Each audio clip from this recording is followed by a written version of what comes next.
Hello friends and my dear students, today we are going to study the topic significant figure. Significant figure क्या होती है? These are the meaningful digits which are known with certainty. Means certainty के साथ meaningful digit को हम significant figure कहते हैं. Suppose करिए हमारे पास एक एग्जाम्पल है 11.2. तो जिसमें ये टोटल ये एक सिग्निफिकेंट वैल्यू है, ये एक सिग्निफिकेंट डिजिट है, जिसमें जो 11 है वो एक सर्टेन वैल्यू है, it is a certain value, और जो इस पे 2 है ये अनसर्टेन है, अनसर्टेन वैल्यू है ये, और अनसर्टेनिटी जो है वो would be and uncertainty would be equal to plus minus 1 in last digit. Means कि इस जो हमारी लास्ट डिजिट है, जो अनसर्टेन वैल्यू है, वो कितनी हमारी जो हमें ट्रू वैल्यू है उससे वो कितनी ऊपर नीचे है, ये हमें ये शो कर रहा है. वो कितनी ऊपर नीचे जा सकती है वैल्यू, ये हमें इससे लास्ट डिजिट में अनसर्टेनिटी से पता चल जाएगा. इसमें हम क्या करते हैं, फॉर एग्जाम्पल इसको मैं आपको टॉपिक को समझाती हूँ. इस सिग्निफिकेंट फिगर को समझने से पहले आपको प्रीसीजन और एक्यूरेसी को समझना पड़ेगा. तो इसमें हम प्रीसीजन एंड एक्यूरेसी दो टर्म लेंगे बच्चों यहाँ पर. अब प्रीसीजन क्या है और एक्यूरेसी क्या है? देखिए, अगर हम कॉमनली इंग्लिश में बात करें तो both words are synonyms to each other, दोनों का एक ही मतलब है, लेकिन technically these are the different. Technically ये हमारे दीज आर डिफरेंट. टेक्निकली दोनों वैल्यू बहुत डिफरेंट होती हैं, ठीक है ना. प्रीसीजन का मतलब होता है repeatability of any value. Precision का मतलब क्या है? Repeatability of value. एक वैल्यू कितनी बार रिपीट हो रही है वो प्रीसीजन है. और एक्यूरेसी का मतलब होता है, एक्यूरेसी का मीन्स क्या है? Closeness to the true value. कि जितनी वैल्यू हमारी ट्रू होनी चाहिए उसके हमारे आसपास हम पहुंच चुके हैं तो हम एक्यूरेट हैं. एक पॉइंट आपको बहुत अच्छे से याद रखना है, एक पॉइंट जो मैं आपको बताती हूँ अभी, कि जितनी भी जो प्रीसीजन है वो हमारी एक्यूरेसी की गारंटी नहीं देती है, लेकिन अगर कोई डिजिट आपकी, अगर कोई फिगर आपकी एक्यूरेट है तो वो प्रीसाइज भी जरूर होगी. It must be precise. तो precision is not the guarantee of the accuracy, but if any digit, any value, any figure is accurate, then it must be precise. ठीक है. अब हम क्या करते हैं, हम थोड़ा सा एग्जाम्पल के थ्रू प्रीसीजन और एक्यूरेसी को समझते हैं. हम क्या करते हैं, प्रीसीजन और एक्यूरेसी को समझने के लिए एक एग्जाम्पल मैं आपके सामने देती हूँ. हम केमिस्ट्री लैब में जाते हैं, हमें बहुत सारे एक्सपेरिमेंटल वर्क करना पड़ता है, और हम आपसे कहते हैं कि आप एक एक्सपेरिमेंट करिए जिसकी वैल्यू आपकी 2.01 आनी चाहिए. ठीक है, ये एक्सपेरिमेंटल वैल्यू इतनी आपकी आनी चाहिए. अब हमने 3 बच्चे लगाए, एक 3 यहाँ पे स्टूडेंट वर्क कर रहे हैं, ठीक है, 3 स्टूडेंट्स है ये. अब जो पहला वाला था स्टूडेंट, उसने अपने प्रैक्टिकल किया, प्रैक्टिकल करके वैल्यूज निकाली, और उसकी वैल्यूज जो थी वो आई 1.93 और दूसरी आई उसकी 1.94. 2 वैल्यूज निकाली, 2 एक्सपेरिमेंट किए उसने. एक्सपेरिमेंट 1 से वैल्यू आई उसकी 1.93 और उसी को उसने रिपीट किया तो वैल्यू आई 1.94. अब ये हमारा था पहला बच्चा, है ना, स्टूडेंट 1.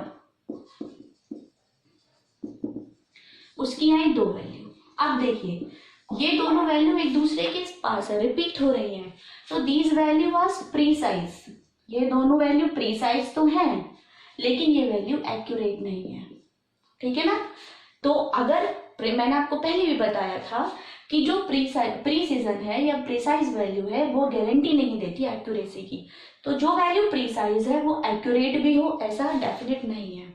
फिर हमने स्टूडेंट 2 का रिजल्ट देखा।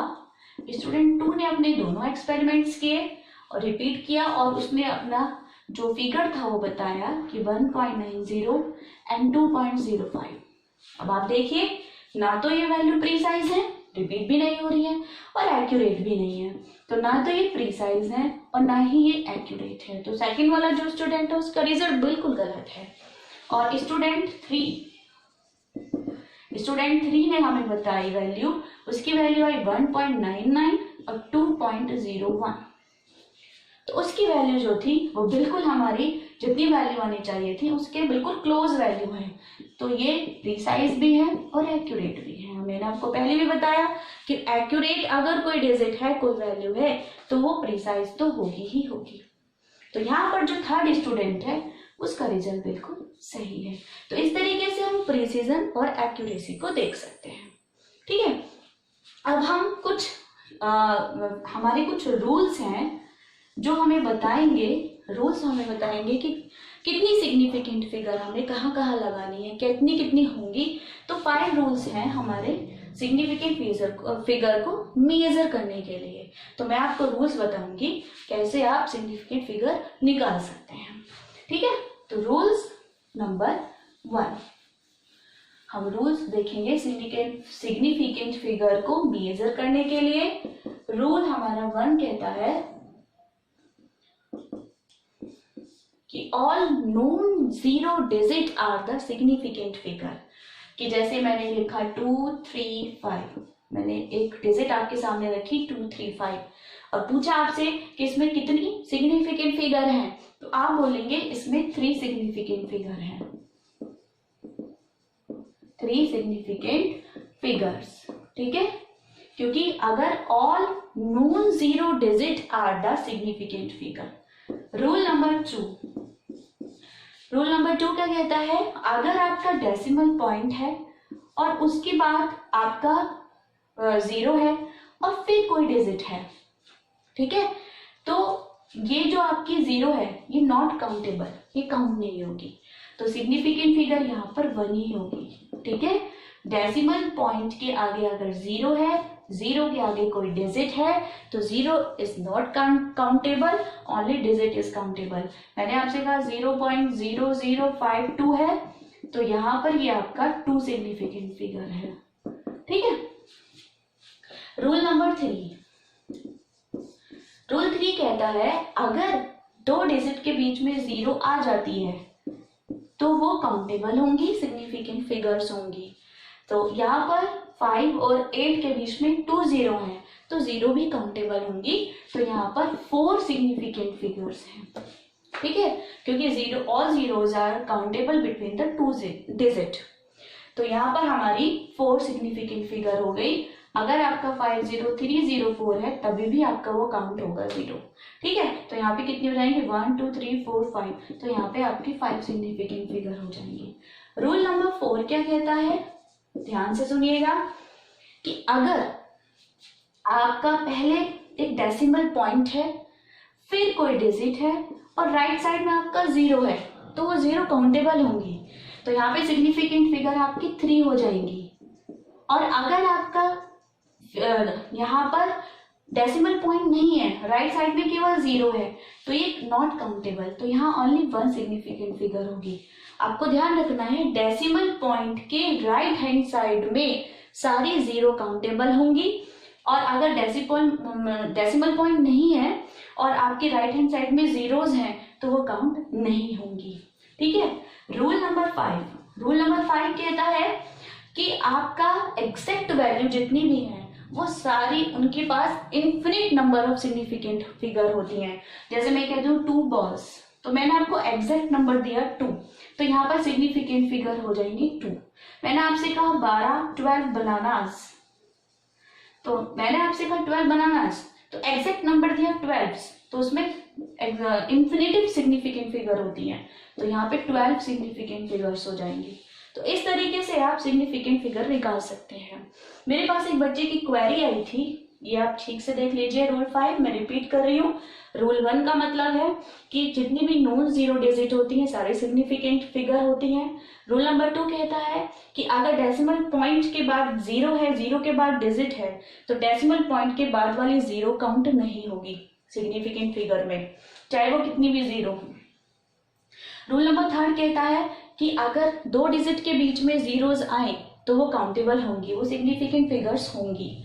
रूल नंबर 4 कहता है कि अगर डेसिमल पॉइंट के राइट हैंड साइड में जीरोज हैं तो वो काउंटेबल होंगी। अगर डेसिमल पॉइंट नहीं है पर राइट हैंड साइड में जीरोज हैं तो वो काउंट नहीं होंगी।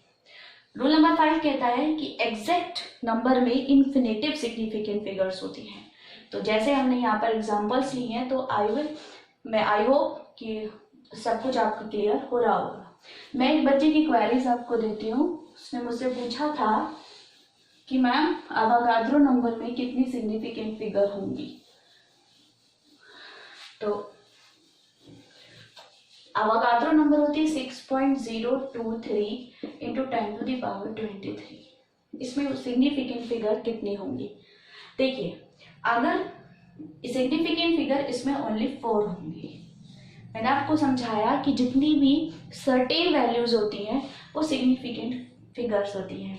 यहाँ पर जो 23 है वो पॉजिटिव है, यानी कि लेफ्ट हैंड साइड में मैं इसको 0 0 0 बढ़ाती चली जाऊँ, इस पॉइंट को लेफ्ट हैंड साइड में लेती चली जाऊंगी तो कोई वैल्यूज उसका कोई वैल्यू नहीं है। तो इसलिए यहाँ पर केवल काउंटेबल सर्टेन वैल्यू हमारी 4 ही है, तो यहाँ पर 4 सिग्निफिकेंट फिगर ही होंगी।